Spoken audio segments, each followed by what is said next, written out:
vulkaan die op barsten staat. De grootste ramp die het Dokkum eer trof, komt te libben in het spektakelstuk De Furie van Dokkum. Historisch bekend als de Waalse Furie van 1572. De komende tijd speelt het stuk in de Bonifatiuskapel in de stad.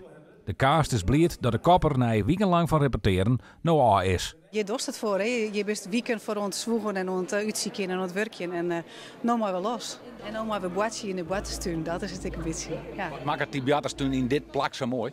Ja, alles. De tekst is heerlijk om te dwan. Het plak is natuurlijk heel bijzonder. Het is, locatietheater is altijd mooi om te dwan. De meesten zitten droeg, wij zijn droeg. We hebben ook nog Rijn, nou, wat was nog meer? Alle elementen binnen.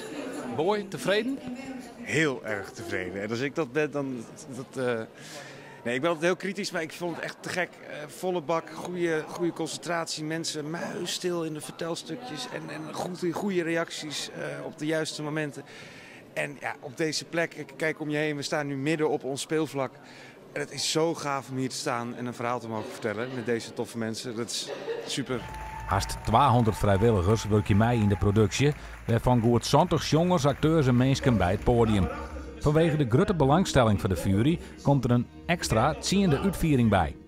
Ja, ik schrik echt van die vrijwilligers hier, jongen. Dat is net leeuwen hoe volle dat is. En een PR eromheen. En ja, ik ga producties dienen, maar ja, dit wordt wel heel groot schold in oppakt. Ja? Dat prachtig om te zien.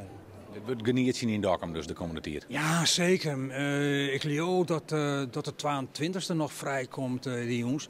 Hebben we kregen jet. Dus mensen best erbij, ja, absoluut. Nee, maar dit wordt echt volle bak. Ik weet net wat... Dit meest net missen?